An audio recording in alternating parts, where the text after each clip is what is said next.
আবারও জাতীয় নির্বাচনের তফসিল চেয়েছে বিএনপি।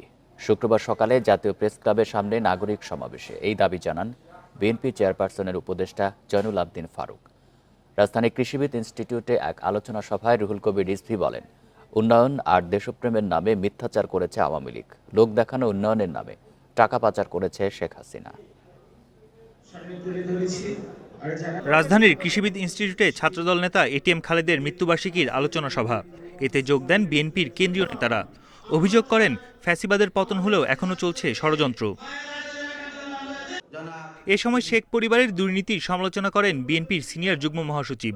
বলেন, লোক দেখানো উন্নয়নের নামে টাকা পাচার করেছে শেখ পরিবার। বাংলাদেশের উন্নয়ন এগুলো সব চাপাবাজি করে গেছে, মিথ্যা কথা বলে গেছে, ফেরেববাজি করে গেছে। উন্নয়নের মধ্যে দিয়ে তো টাকা পাচার করা যায়, লুট করা যায়।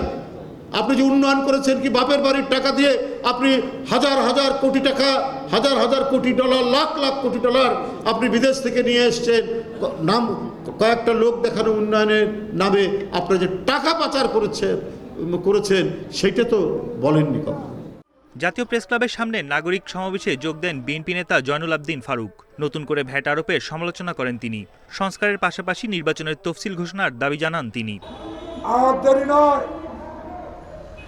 শহীদ খোকনের রক্তের বিনিময়ে অর্জিত এই দ্বিতীয় স্বাধীনতার সম্মান আপনাকে অক্ষুণ্ণ রাখতে হলে অনতিবিলম্বে নির্বাচনের তারিখ আপনাকে ঘোষণা করতে হবে।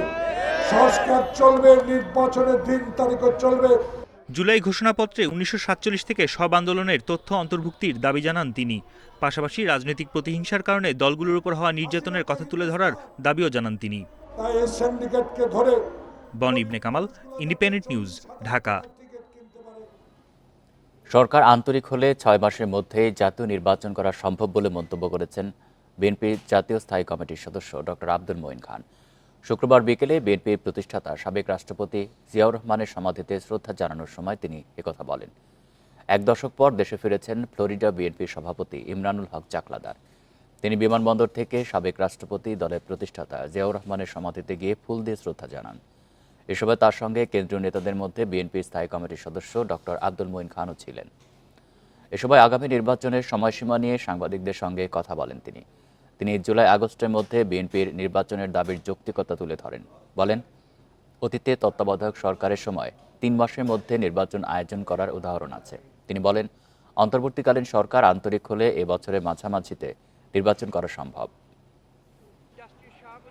তিনি মাত্র 90 দিনের ভিতরে তিনি একটি সুষ্ঠু নিরপেক্ষ নির্বাচন করে জনগণের অধিকার জনগণের কাছে ফিরিয়ে দিয়েছিলেন। 90 দিনের ভিতরে যদি একটি সুষ্ঠু নিরপেক্ষ নির্বাচন করা সম্ভব হয়ে থাকে, যে নির্বাচনটি ছিল বাংলাদেশের 53 বছরের ইতিহাসে সম্ভবত সর্বশ্রেষ্ঠ নির্বাচন, আজকে কেন আগামী 6 মাসের মধ্যে নির্বাচন করা সম্ভব না? পুলিশ সংস্কার কমিশনের প্রতিবেদন ইতিবাচক হলেও নেই রাজনৈতিক হস্তক্ষেপ বন্ধ, প্রাণঘাতী অস্ত্রের ব্যবহার বাতিলের সুপারিশ।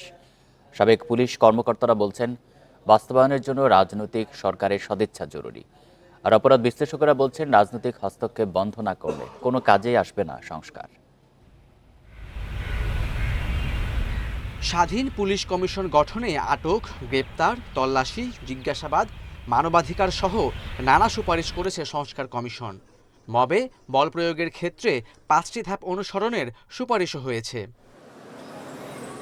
সংস্কার নিয়ে সাধারণ মানুষের মতামত নিয়েছিল কমিশন। সমীক্ষায় অংশ নেয়া প্রায় 90% মানুষ রাজনৈতিক প্রভাবমুক্ত করতে জোর দেয়। তবে নেই পুলিশের ওপর রাজনৈতিক হস্তক্ষেপ বন্ধের সুপারিশ। সাবেক পুলিশ প্রধান বলছেন, আইন করে এটি নিশ্চিত করা যাবে না। সদিচ্ছা থাকতে হবে রাজনৈতিক দল ও পুলিশ কর্মকর্তা উভয়েরই। পুলিশের যে রিফর্মসের পরে অনেক কথাবার্তা হয়েছে অনেক সময়, কিন্তু এগুলোর বাস্তবায়ন হয়নি। তার কারণ পুলিশকে দলীয় স্বার্থে ব্যবহার করার একটা প্রবণতা দেখা যায়। প্রাণঘাতী অস্ত্রের ব্যবহার বাতিল নিয়ে সবচেয়ে বেশি আলোচনা হলেও তা শেষ পর্যন্ত হয়নি। যদিও পুলিশের সাবেক ঊর্ধ্বতনরা বলছেন, পুলিশের ভারী অস্ত্র না থাকলে ঝুঁকিপূর্ণ অভিযান সফল হবে না।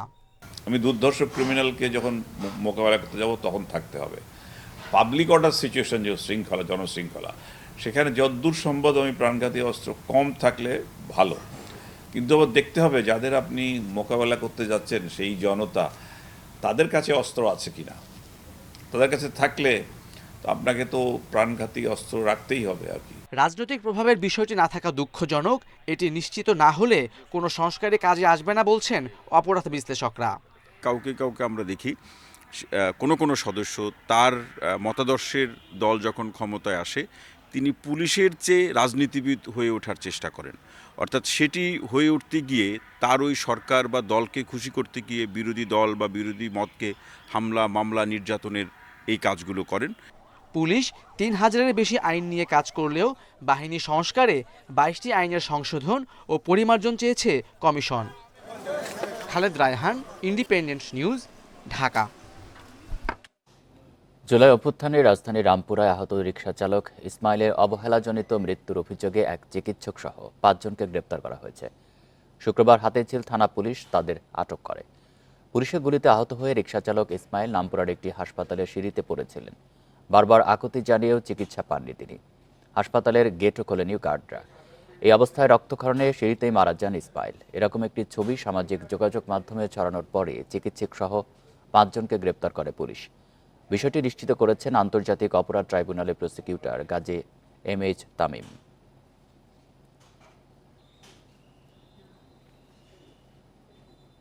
রাজধানীর বছিলায় বুড়িগঙ্গা ও তুরাগ তীরে ওয়াকওয়ে নির্মাণ কাজ বন্ধের দাবি স্থানীয়দের। অভিযোগ, মাটি কেটে নদীর তীরে স্থায়ী কংক্রিটের ওয়াল তৈরি হচ্ছে। এছাড়াও খোলা জায়গায় নির্মাণ সামগ্রী রাখায় বেড়েছে দুর্ঘটনার ঝুঁকি। নদী গবেষক ও পরিবেশ কর্মীরা বলছেন, ফুল নকশায় ওয়াকওয়ে নির্মাণ হচ্ছে, যা নদী ও স্থানীয়দের বড় ক্ষতি করছে। বুড়িগঙ্গার তীর রক্ষায় 2 বছর ধরে কাজ চলছে রাজধানীর বছিলা ব্রিজের নিচে। ওয়াকওয়ে নির্মাণে 22 ফুট গভীর করে নদীর তীর কাটা হয়েছে। নেই খেয়াঘাট, খোলা জায়গায় পড়ে আছে নির্মাণাধীন স্থাপনার রড। শিশুরা খেলা করছে ঝুঁকি নিয়ে। রাতে ঘটছে দুর্ঘটনা। বিআইডব্লিউটি এর এই প্রকল্প বন্ধের দাবিতে শুক্রবার বিক্ষোভ ও মানববন্ধন করে স্থানীয়রা। এটা 15 দিনের ভিতরে ভাঙ্গা যা মাটি নিছেন সেগুলা দিয়ে ঢালু কইরা আমাদের চলাচলের ব্যবস্থাটা করেন, নাইলে আপনারা যান এগুলা লাগবে না। যে বাদের জন্য আজকে আমাদের একটা মরণ ফাঁদ ছাড়া আর কিছু আমরা বলতে পারি না। এখানে তুরাগ ও বুড়িগঙ্গার মিলনস্থল। নদীর পশ্চিম তীর দখল করে আছে প্রয়াত সংসদ সদস্য আসলামুল হকের বিদ্যুৎ কেন্দ্র। একপারে ওয়াকওয়ের নামে কনক্রিটের স্থাপনা। নদী গবেষক ও পরিবেশ কর্মীরা বলছেন, ভুল সীমানা প্রাচীর ও নকশায় নির্মাণ হচ্ছে ওয়াকওয়ে। ঢাল নষ্ট করে আপনি খাড়া গাইডওয়াল দিয়ে যদি ওয়াকওয়ে নির্মাণ করেন তাহলে নদীটা ড্রেন হয়ে যাবে। নদীটার যে স্বাভাবিক জীবন চরিত চালানোর জন্য তার যে খালের সাথে সম্পর্ক, নদী পাড়ের গাছের সাথে সম্পর্ক, নদী পাড়ের মানুষের সাথে সম্পর্ক, সেটা নষ্ট হয়ে যাবে। কাজেই নদীও মারা যাবে। মানুষ যাতে চলাচল করতে পারে সেরকম একটা পাথওয়ে করে দেব। সেই পাথওয়ের ডিজাইন বা নমুনা যে এরকম হবে যাতে মানুষের জন্য এরকম একটা ব্যারিয়ার তৈরি হবে, আর তার পাশ দিয়ে বাচ্চারা হাঁটতে পারবে না, দৌড়াতে পারবে না, এবং পারলে তার জীবন হুমকির মুখে হবে। আমি জানি না এটা কোন ইঞ্জিনিয়ারিং বিদ্যা। 1000 কোটি টাকারও বেশি খরচে বুড়িগঙ্গা তুরাগ তীরে 52 কিলোমিটার ওয়াকওয়ে নির্মাণের কাজ শেষ হওয়ার কথা এবছর। Shahriar Anirban, independent news, Dhaka. আন্দোলনের 36 দিন পার হলেও এখনও পান্থকুঞ্জ পার্কের ওপর দিয়ে ঢাকা এলিভেটেড এক্সপ্রেসওয়ের সংযোগ সড়ক নির্মাণের সিদ্ধান্ত থেকে সরে আসেনি সরকার। পরিবেশবাদীরা জানান, দাবি আদায় না হওয়া পর্যন্ত আন্দোলন চালিয়ে যাবেন তারা। ফ্যাসিবাদী সরকারের আমলের জনবিরোধী এই প্রকল্প বাতিলে অন্তর্বর্তী সরকারের সময়ক্ষেপণ নিয়েও প্রশ্ন তুলেছেন অনেকে। সবুজ পান্থকুঞ্জ এখন রুক্ষ মরুভূমি। পুরো উদ্যানে মৃত গাছের আর্তনাদ। পান্থকুঞ্জ রক্ষার দাবিতে সেখানে গত 10 ডিসেম্বর থেকে টানা 36 দিন ধরে পান্থকুঞ্জ প্রভাতী সংঘ এবং বাংলাদেশ গাছ রক্ষা আন্দোলনের কর্মীরা অবস্থান করছেন।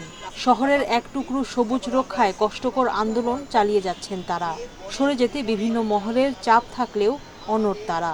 বিগত ফ্যাসিবাদী সরকারের পতনের পরে এই প্রকল্পগুলো আবার রিভাইজ হবে এবং পরবর্তীতে এই ধরনের পরিবেশ বিধ্বংসী যেসব প্রকল্প এবং জনবিরোধী যেসব প্রকল্প সেগুলো বাতিল হবে। কিন্তু আমরা আশ্চর্য হয়ে দেখতে পাচ্ছি যে এই প্রকল্পের কাজ চলমান রয়েছে এবং এই জন্যই 2000 গাছ কাটা হয়েছে। এক দফা বসেছিলেন সচিব সহ, সেতু সচিব সহ, কিন্তু তারপরে তাদের কাছ থেকে আমরা কোনো আর আশানুরূপ কোনো বক্তব্য পাইনি। ঢাকা বিশ্বের অন্যতম বায়ু দূষণের শহর হলেও এখানে পার্ক, উদ্যান, সবুজ এলাকা প্রয়োজনের তুলনায় 10%ও নেই। ঢাকা শহরে ক্রমাগতভাবে আমরা যেভাবে খাল, জলাভূমি, আমরা যেভাবে সবুজ বলয়, গাছপালা, পার্ক, উদ্যান আসলে ধ্বংস করে ফেলছি কোট আনকোট উন্নয়নের নামে কিংবা দখল দূষণের নামে, এটি অত্যন্ত বাজে প্রবণতা। ঢাকা এলিভেটেড এক্সপ্রেসওয়ে প্রকল্পে মগবাজার রেল ক্রসিং থেকে পলাশী মোড় পর্যন্ত সংযুক্ত সড়ক নির্মাণের উদ্যোগ নেওয়া হয়। নগর পরিকল্পনাবিদরা জানান, সড়কটি নির্মিত হলে কাঁটাবন, ঢাকা বিশ্ববিদ্যালয় ও বুয়েট এলাকায় যানজট আরও বাড়াবে। এই ধরনের ফ্লাইওভার কেন্দ্রিক প্রকল্প সারা বিশ্বে কিন্তু পরিত্যাজ্য। শহরের ভিতরে ব্যক্তিগত গাড়িকে যদি উৎসাহিত করা হয়, গণপরিবহনকে উৎসাহিত না করে নিচের রাস্তাটা, যেখানে গণপরিবহন চলে, প্রচুর রিক্সা চলে, সেই রাস্তাটা আরো সংকটে পড়বে। এই এলিভেটেড এক্সপ্রেসওয়েতে গণপরিবহনের মাত্র 1.5% চলাচল করে। প্রকল্প বাস্তবায়নে হাতিরঝিল অংশে ভরাট করা হয়েছে, কেটে ফেলা হয়েছে পান্থকুঞ্জের অনেক গাছ।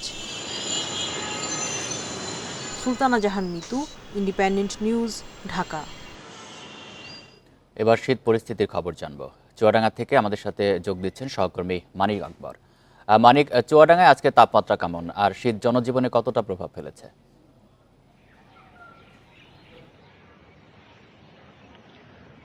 চুয়াডাঙ্গার আজকের তাপমাত্রা 12.2 ডিগ্রি সেলসিয়াস, যেটা হচ্ছে বিগত 5 দিন ধরে 11 থেকে 13 ডিগ্রির মধ্যে চুয়াডাঙ্গার তাপমাত্রা ওঠানামা করছে। আমি একটু আপনাকে দেখানোর চেষ্টা করি যে তাপমাত্রা যেমন নিচের দিকে থাকছে, একইভাবে কুয়াশা থাকছে। বিকেলের পর থেকেই কিছুটা কুয়াশা দেখা যাচ্ছে, রাতে কুয়াশা এবং সকাল পর্যন্ত কুয়াশা থাকছে। তবে কুয়াশা খুব বেশি ঘন কুয়াশা নয়, হালকা কুয়াশা। এর পাশাপাশি যেহেতু তাপমাত্রা থাকছে নিচের দিকে, যে কারণে তীব্র শীত অনুভূত হচ্ছে। তো এই অবস্থায় শীতার্ত সব শ্রেণী পেশার মানুষকেই কষ্ট পেতে হচ্ছে, বিশেষ করে দিনমজুর শ্রেণীর মানুষ, যাদেরকে প্রয়োজনের তাগিদে ঘরের বাইরে আসতে হয়, কাজ করতে হয়, তারা এভাবেই কষ্ট পাচ্ছেন। এর পাশাপাশি শীতজনিত রোগবালাই বেড়েছে। আর দিনের বেশিরভাগ সময় যেহেতু সূর্য আকাশে থাকছে, এই কারণে সূর্য উঠে যাওয়ার পর থেকে একেবারেই বিকাল 3টা-4টা পর্যন্ত শীতের প্রকোপটা খুব বেশি থাকছে না। ওই সময়টা একটা সহনীয় মাত্রায় থাকছে শীত। এর পাশাপাশি অন্য সময়গুলোতে তীব্র শীত থাকছে, বিশেষ করে যারা খুব সকালে ছিন্নমূল শ্রেণীর মানুষ যারা ঘরের বাইরে আসছেন, তারা পর্যাপ্ত যাত্রী পাচ্ছেন না। ভ্যান চালকরা, রিক্সা চালকরা, তারা বলছেন তাদের দিনের উপার্জন কমে গেছে। আর শীতজনিত রোগবালাই, বিশেষ করে ডায়রিয়া এবং নিউমোনিয়া রোগীর চাপ হাসপাতালে বেশি। হাসপাতালে রোগীর চাপ বেশি থাকার কারণেই চিকিৎসক এবং হাসপাতাল সংশ্লিষ্টদের হিমশিম খেতে হচ্ছে। তারা বলছেন যে এই সময়টা খুব সতর্ক থাকতে হবে, বিশেষ করে শিশুদের ব্যাপারে যত্নশীল থাকতে হবে, যাতে কোনো ক্রমেই তাদের খুব বেশি ঠান্ডা না লাগে সেদিকে নজর রাখতে হবে, এবং কেউ কোনো কারণে অসুস্থ হয়ে পড়লে দ্রুত চিকিৎসকের পরামর্শ নিতে হবে। তো সব মিলিয়ে চুয়াডাঙ্গার যে আবহাওয়া পরিস্থিতি, সেই আবহাওয়ায় যেহেতু তাপমাত্রা গত 5 দিনে 13 ডিগ্রির ওপরে ওঠেনি, এই কারণেই শীতের প্রকোপটা রয়ে গেছে। তো এর পাশাপাশি বিভিন্ন সংগঠনকে আমরা দেখেছি শীতবস্ত্র বিতরণ করতে চুয়াডাঙ্গা থেকে জানাচ্ছেন সহকর্মী মানিক আকবর। চলতি অর্থবছরে বাংলাদেশে অর্থনৈতিক প্রবৃদ্ধি হবে 4.1%, যা মহামারীর পরবর্তী সময়ের মধ্যে সবচেয়ে কম বলছে বিশ্বব্যাংক। সংস্থাটির সবশেষ গ্লোবাল ইকোনমিক প্রসপেক্টস রিপোর্টে উঠে এসেছে এই তথ্য। রাজনৈতিক অস্থিরতায় বিনিয়োগ ও উৎপাদন কার্যক্রমে নেতিবাচক প্রভাব ফেলেছে। এতে ধীরগতি এসেছে প্রবৃদ্ধিতে। করোনা মহামারীর পর দেশের অর্থনীতিতে সবচেয়ে দুর্বল প্রবৃদ্ধি হতে যাচ্ছে এবছর। বৈশ্বিক ঋণদাতা সংস্থা বিশ্বব্যাংকের গ্লোবাল ইকোনমিক প্রসপেক্টাস প্রতিবেদনে উঠে এসেছে এ তথ্য। বিবিএসের হিসেবে দেশের প্রবৃদ্ধি 5.82 ধরা হলেও বিশ্বব্যাংক বলছে হার হবে 4.1%। রাজনৈতিক অস্থিরতায় বিনিয়োগ এবং শিল্প কার্যক্রম সামনে হতাশাজনক নিম্ন স্তরে থাকবে বলছে সংস্থাটি। প্রতিবেদনে বলা হয়েছে, সরবরাহের সীমাবদ্ধতা, জ্বালানি সংকট এবং আমদানি নিষেধাজ্ঞা উৎপাদন কমিয়েছে। সেই সাথে মূল্যস্ফীতির চাপ বাড়িয়েছে। উচ্চ মূল্যস্ফীতি সাধারণের ক্রয় ক্ষমতা কমিয়ে দিয়েছে, যার কারণে সেবা খাতের প্রবৃদ্ধি ধীর হবে। তবে নেতিবাচক পূর্বাভাসের মধ্যেও ভবিষ্যৎ নিয়ে আশাবাদী বিশ্বব্যাংক। সংস্থাটি বলছে, আগামী অর্থবছর দেশের জিডিপি প্রবৃদ্ধি 5.4% পৌঁছানো সম্ভব। সেজন্য রাজনৈতিক স্থিতিশীলতা, আর্থিক খাতে সংস্কার, ব্যবসা বান্ধব পরিবেশ এবং বাণিজ্য বৃদ্ধির তাগিদ বিশ্বব্যাংকের।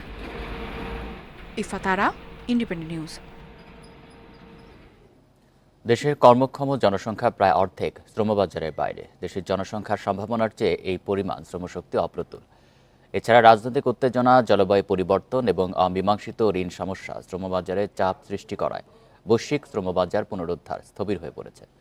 আন্তর্জাতিক শ্রম সংস্থা আইএলওর বিশ্ব কর্মসংস্থান ও সামাজিক দৃষ্টিভঙ্গি 2025-এর প্রতিবেদনে এমন তথ্য প্রকাশ করেছে।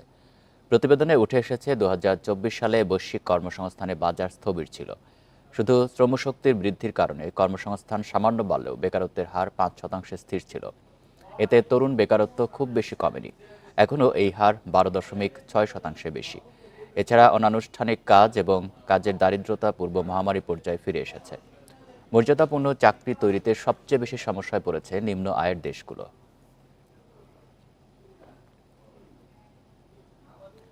G2G ভিত্তিতে মিয়ানমার থেকে 22,000 টন আতপ চাল আমদানি করেছে সরকার। শুক্রবার দুপুরে এক সংবাদ বিজ্ঞপ্তিতে এমন তথ্য জানিয়েছে খাদ্য মন্ত্রণালয়। বিজ্ঞপ্তিতে জানানো হয়, ইতোমধ্যে আমদানি করা চাল নিয়ে একটি জাহাজ চট্টগ্রাম বন্দরে পৌঁছেছে। এই পণ্য দ্রুত খালাস করতে প্রয়োজনীয় ব্যবস্থা নেওয়া হয়েছে বলেও জানানো হয়। এটি অন্তর্বর্তীকালীন সরকারের আমলে মিয়ানমার থেকে আমদানি করা চালের প্রথম চালান। এর আগে পাকিস্তান থেকে চাল আমদানির কথা জানিয়েছে সরকার। গেল 14 জানুয়ারি খাদ্য অধিদপ্তর ও ট্রেডিং কর্পোরেশন অব পাকিস্তানের মধ্যে এ বিষয়ে সমঝোতা স্মারক সই হয়।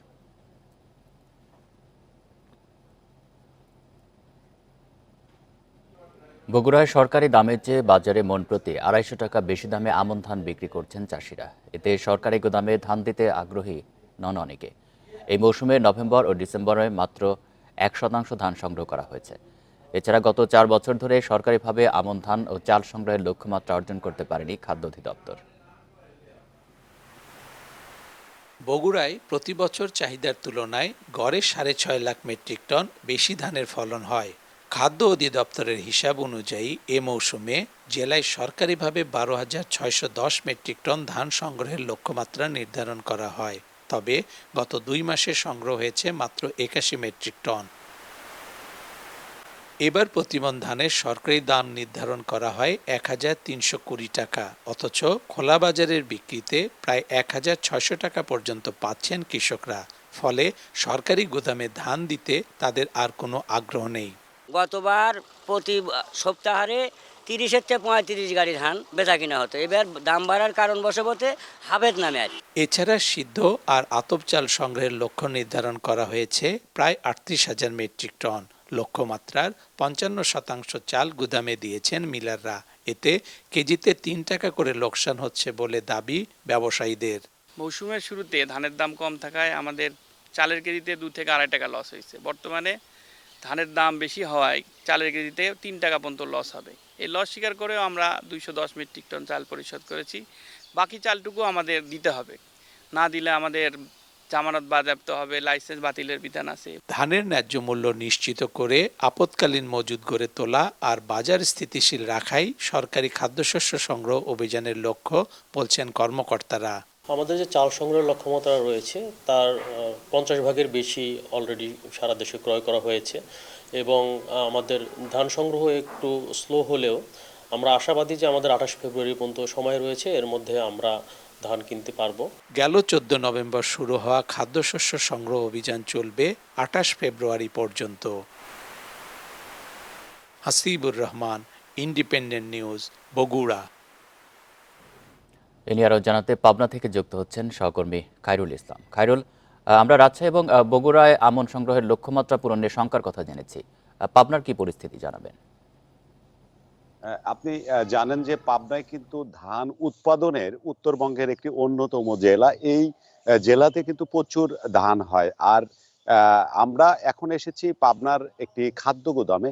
এখানে কিন্তু আমরা খোঁজ নিয়েছি যে 2,617 টন কিন্তু এখানে আমন সংগ্রহের কিন্তু লক্ষ্যমাত্রা নির্ধারণ করা হয়, কিন্তু এখন পর্যন্ত কিন্তু বগুড়ার মতোই প্রায় 1% ধান কিন্তু এই জেলায় কিন্তু সংগ্রহ লক্ষ্যমাত্রা করা হয়েছে এবং এবারের এই আমন ধান ও চাল সংগ্রহ অভিযান কিন্তু একদমই থমকে দাঁড়িয়েছে। কৃষকরা খাদ্য গুদামে ধান বিক্রি করতে আগ্রহী না হয় লক্ষ্যমাত্রা কিন্তু পূরণ নিয়ে সংশয় তৈরি হয়েছে। আর বাজারে ধানের দাম বেশি হয় এই সংকটের প্রধান কারণ হিসেবে আমরা কিন্তু দেখতে পেয়েছি। যেখানে সরকারি ধানের ক্রয় মূল্য যেখানে নির্ধারণ করা হয়েছে ১৩২০ টাকা মন, সেখানে ধানের বাজার মূল্য কিন্তু পাবনাতে রয়েছে ১৫০০ থেকে ১৬০০ টাকা মন দরে, যে কারণে কৃষকরা কিন্তু এই ধান সরকারি গুদামে ধান দিতে আগ্রহী হচ্ছেন না।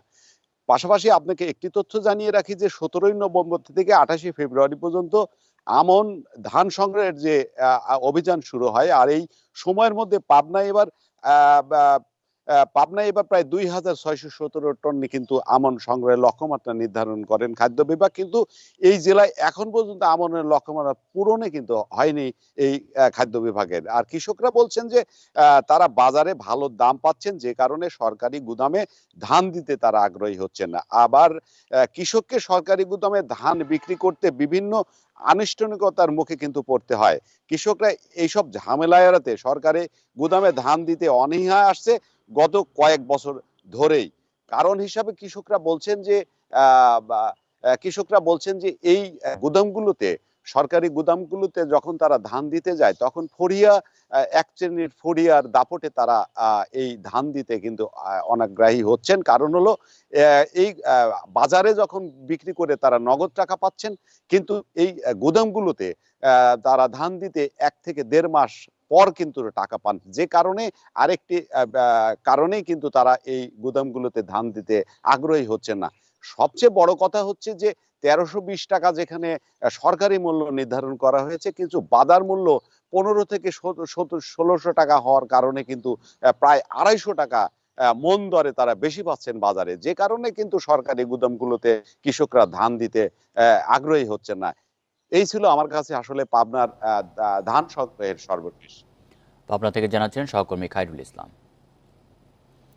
খাগড়াছড়ি হয়ে রাঙামাটি, সাজেক সহ বিভিন্ন পর্যটন কেন্দ্রে যেতে গুরুত্বপূর্ণ বেইলি ব্রিজ ঝুঁকিপূর্ণ হওয়ায় প্রায়ই ঘটছে দুর্ঘটনা। সেতুর বেহাল দশার কারণে কয়েক কিলোমিটার ঘুরে পৌঁছাতে হয় গন্তব্যে। ৫ টনের বেশি মালামাল নিয়ে চলাচল নিষিদ্ধ হলেও তোয়াক্কা করছেন না চালকেরা। দুর্ঘটনা ও ভোগান্তি এড়াতে পাকা সেতু নির্মাণের দাবি স্থানীয়দের। দীঘিনালা লংগুদি সড়কের চৌমুনি এলাকায় সম্প্রতি অতিরিক্ত কাঠ বোঝাই করে ট্রাক চলাচলের কারণে খুলে পড়ে বেইলি ব্রিজের পাটাতন। এতে রাঙামাটির লংগুদুর সাথে খাগড়াছড়ি সহ সারা দেশে সড়ক যোগাযোগ ব্যাহত হয়। প্রায় ২ দিন সড়কে ভারী পণ্য ও যাত্রীবাহী যান চলাচল বন্ধ থাকে। ১৯৯০ সালে নির্মিত সেতুটিতে ঝুঁকি এড়াতে ৫ টনের বেশি ভারী যান চলাচল নিষেধ থাকলেও মানা হচ্ছে না। এতে সেতুর ক্ষতির পাশাপাশি ঘটছে দুর্ঘটনা। বেইলি ব্রিজটা অতি ঝুঁকিপূর্ণ বর্তমানে, যেমন এটাকে ২-৩ বার অলরেডি ভেঙে পড়ছে। রাস্তা ক্রসিং এর সময় গাড়ি অনেক সময় একটার সাথে একটা বেজে যায়, মানুষ ক্ষতিগ্রস্ত হয়। দীঘিনালা লংগুদু সড়ক, দীঘিনালা সাজেক ও পানছড়ি সড়কে এমন আরও কয়েকটি বেইলি ব্রিজ ঝুঁকিপূর্ণ। তাই দ্রুত পাকা সেতু নির্মাণের দাবি স্থানীয় ব্যবসায়ীদের। সরকার এগুলো যদি পাকা ব্রিজ করে তাহলে বর্তমানে এখানে ওই পর্যটক হিসেবে দুর্ঘটনা থেকে মানুষ একটু রেহাই পায়। সড়ক বিভাগ বলছে ঝুঁকিপূর্ণ বেইলি ব্রিজের পরিবর্তে পাকা সেতু নির্মাণের প্রকল্প চলমান। আমরা একটি ওয়াটার অলরেডি দিয়ে দিয়েছি, আরেকটির আপনার রয়েছে, প্রোগ্রাম পাস হয়েছে, আমরা দরপত্র আহ্বানের দিকে যাব। বাকি 3টা হয়তো আস্তে ধীরে এই পিএমপি প্রোগ্রামের মাধ্যমে আগামী 2-1 বছরের মধ্যে আমরা শেষ করতে পারবো। খাগড়াছড়িতে ছোট বড় 8টি বেইলি ব্রিজ রয়েছে, সবগুলোই বর্তমানে ঝুঁকিপূর্ণ হয়ে পড়েছে। Independent news. এ বিষয়ে আরও জানাতে খাগড়াছড়ি থেকে যুক্ত হচ্ছেন সহকর্মী সমীর মল্লিক। সমীর, ঝুঁকিপূর্ণ সেতুগুলোর জায়গায় নতুন পাকা সেতু নির্মাণের প্রতিশ্রুতি পাওয়া যাচ্ছে, সেই প্রতিশ্রুতি কবে বাস্তবায়ন হবে?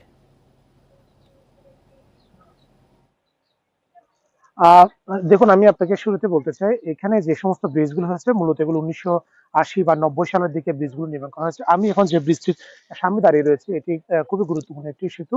এটি হচ্ছে খাগড়াছড়ি এবং সাজেকের সাথে যে সড়ক যোগাযোগ মাইন নদীর উপরে এই সেতুটি নির্মিত হচ্ছে 1990 সালে। এর মধ্যে আমরা দেখেছি গত 2-3 বছরে এই সেতুটি ইতিমধ্যে কিন্তু 2 দফায় ভাঙনের শিকার হয়েছে এবং আপনি দেখছেন সেতুর নিচে কিন্তু এখানে লোহার পাত দিয়ে এটা সেতুটাকে আটকে রাখার চেষ্টা করা হয়েছে। অর্থাৎ এই সেতুটি ঝুঁকিপূর্ণ। 2023 সালে কিন্তু এটি একবার ভেঙে পড়ে এখানে প্রায় 1 সপ্তাহের মতো সড়ক যোগাযোগ বন্ধ ছিল। একই সাথে খাগড়াছড়ির সাথে খাগড়াছড়ির দিঘিনালার সাথে লংগদুর রোড সড়কে কিন্তু অন্তত 3 থেকে 4টি কিন্তু বেলি সেতু রয়েছে, যেগুলো খুবই ঝুঁকিপূর্ণ। এবং গত 31শে ডিসেম্বর একটি সেতু ভেঙে অন্তত প্রায় 2 দিনের মতো সড়ক যোগাযোগ বন্ধ ছিল, এবং সেই পথে লংগদুর সাথে খাগড়াছড়ি সহ সারা দেশের সড়ক যোগাযোগ বন্ধ ছিল। একই সাথে খাগড়াছড়ি সাজেক সড়কে আরো বেশ কয়েকটি সেতু কিন্তু এরকম ঝুঁকিপূর্ণ রয়েছে, এবং দীর্ঘদিন ধরে এখানকার স্থানীয় মানুষের দাবি হচ্ছে এই সেতুগুলো আসলে এই সেতুর পরিবর্তে গার্ডার ব্রিজ অর্থাৎ পাকা সেতু নির্মাণের দাবি করা হচ্ছে। এবং সড়ক বিভাগের পক্ষ থেকেও যেটা তারা বলছে যে তারা সেতুগুলো নির্মাণের জন্য একটা পদক্ষেপ নিচ্ছে, কিন্তু সেরকম বাস্তব কিন্তু আমরা দেখছি যে পদক্ষেপ সেটা নেওয়া হচ্ছে না। এবং এই সমস্ত সেতুগুলোতে সাধারণত 5 টনের অধিক মালামাল নিয়ে কিন্তু ট্রাক চলাচল নিষেধ রয়েছে, কিন্তু আমরা সেই নির্দেশনা কাউকে মানতে দেখিনি। এখানে 25 থেকে 30 টন এমনকি 35 টন ওজনের ট্রাকও কিন্তু হরহামেশা চলাচল করছে। যে সমস্ত কাঠের ট্রাক বা সিমেন্ট বোঝায় বা পাথর বোঝায় যে সমস্ত ট্রাকগুলো রয়েছে, এগুলো এক একটি আসলে ধারণ ক্ষমতার ব্রিজে সেতুর যে ধারণ ক্ষমতা তার থেকে কিন্তু অনেক বেশি তারা কিন্তু চলাচল করছে, যে কারণে আসলে প্রায় সময় এই সেতুগুলো ভেঙে যান চলাচল ব্যাহত হচ্ছে। বিষয়টা নিয়ে আমরা রাঙ্গামাটি সড়ক বিভাগে যিনি তত্ত্বাবধায়ক প্রকৌশলী রয়েছেন, অর্থাৎ 3 পার্বত্য চট্টগ্রামের সড়কে যিনি দেখাশোনা করেন, তার সাথে আমরা কথা বলেছি। তত্ত্বাবধায়ক প্রকৌশলী মোফাজ্জল হায়দার তিনি আমাদেরকে বলেছেন তারা কিন্তু ইতিমধ্যেই লংগদু সড়কের একটি সেতুর লংগদু দিঘিনালা সড়কের একটি সেতুর বেলি সেতুর ইতিমধ্যে কিন্তু তারা দরপত্র আহ্বান করেছে। কিছুদিন পরে সেই সেতুটির মেরামত নির্মাণ কাজ শুরু হবে, এবং অন্যান্য যে সেতুগুলো রয়েছে, বেলি সেতুগুলো রয়েছে, সেগুলোর পরিবর্তে পাকা গাড়া সেতু নির্মাণের যে একটি প্রক্রিয়া সেটা তারা চলমান রয়েছে। এবং তিনি আমাদেরকে আশ্বস্ত করেছেন ধারাবাহিকভাবে, হয়তো সময় সাপেক্ষ ব্যাপার, কিন্তু সমস্ত বেলিগুলো ব্রিজগুলোর পরিবর্তে সড়ক বিভাগের পক্ষ থেকে যে পাকা সেতু অর্থাৎ গাড়া সেতু নির্মাণ করে যান চলাচল সুরক্ষিত করার একটা চেষ্টা চালানো হচ্ছে বলে তারা আমাদেরকে জানিয়েছে। তবে এখানকার যারা ব্যবসায়ী রয়েছে, বিশেষ করে যারা ট্রাক পরিবহন বা বাসের সাথে জড়িত, তারা বলছে পাহাড়ি সড়ককে নিরাপদ করার জন্য খুব দ্রুত সময়ের মধ্যে যে সমস্ত বেলি সেতুগুলো রয়েছে সেগুলো যদি গার্ডার ব্রিজ উন্নীতকরণ হয়, তাহলে সেক্ষেত্রে অনেক সময় ব্রিজগুলো ভেঙে যান চলাচল ব্যাহত হওয়ার একটা শঙ্কা রয়েছে। খাগড়াছড়ি থেকে জানাচ্ছেন সহকর্মী সমীর মল্লিক। পুরোপুরি জমে উঠেছে ঢাকা আন্তর্জাতিক বাণিজ্য মেলা। মেলার মাঝামাঝি সময় এসে বিক্রি নিয়ে উচ্ছ্বসিত ব্যবসায়ীরা। মেলায় নতুন ডিজাইনের বাহারি ইলেকট্রনিক্স পণ্য আলাদা নজর কাটছে ক্রেতাদের। শীতাতপ নিয়ন্ত্রিত যন্ত্রে দেখা যাবে টেলিভিশন, ব্যবহার করা যাবে ইন্টারনেটও। শুধু এসি নয়, এমন সব সুবিধা পাওয়া যাবে ফ্রিজেও। আধুনিক এমন সব ইলেকট্রনিক্স পণ্য কেনা যাচ্ছে বাণিজ্য মেলায়। নতুন ডিজাইনের সাথে পণ্য কেনায় নগদ ছাড়ও পাচ্ছেন ক্রেতারা। তাই তো টিভি, ফ্রিজ সহ ইলেকট্রনিক্স পণ্যের এসব স্টলে ব্যাপক ভিড় সবার। যখন শোরুমে আসতো তখন আমরা দেখতে পারতাম না, এখন মেলায় আসছি, এই জিনিসটা আসছে, এখন কোম্পানি এটা নতুন করে তৈরি করে সাপ্লাই দিবে। যেগুলো আমরা বাহিরে আসলে সচরাচর পাই না, সেগুলো যদি আনা হয় আমার মনে হয় খুবই ভালো হবে। যেহেতু এই মেলাটাকে সবাই প্রেফার করে, বছরে একবারই হয়, তো একটু চেঞ্জ হওয়া উচিত। যত দিন যাচ্ছে মেলায় পণ্য বিক্রিও তত বাড়ছে। ক্রেতা আকর্ষণে কিস্তির সুবিধাসহ ফ্রি হোম ডেলিভারিও দিচ্ছে বিপণন প্রতিষ্ঠানগুলো। আলহামদুলিল্লাহ, আমাদের কাস্টমার রেসপন্স খুবই ভালো সাড়া পাচ্ছি। এছাড়া আমাদের এয়ার কন্ডিশনের পাশাপাশি আমাদের 32 ইঞ্চি এলইডি ডিসপ্লে সহ রেফ্রিজারেটর, এআই প্রযুক্তি সহ স্মার্ট প্রযুক্তির রেফ্রিজারেটর মার্কেটে নিয়ে এসেছি, যেগুলো আমরা প্রদর্শন করেছি। আলহামদুলিল্লাহ, গ্রাহক প্রচুর সাড়া পাচ্ছি। মেলায় স্টলগুলোর মধ্যে প্রক্রিয়াজাত খাবারের দোকানে ভিড় বেশি। কিছুটা কম দাম সহ ফ্রি অফার থাকায় বিক্রিও হচ্ছে প্রত্যাশা মতোই। Shahid Ahmed, independent news, Dhaka. এই ছিল এখনকার সংবাদে। ইন্ডিপেন্ডেন্ট টেলিভিশনের সব খবরের আরো বিস্তারিত জানতে চোখ রাখুন ফেসবুক, এক্স এবং ইউটিউবে। ধন্যবাদ সবাই।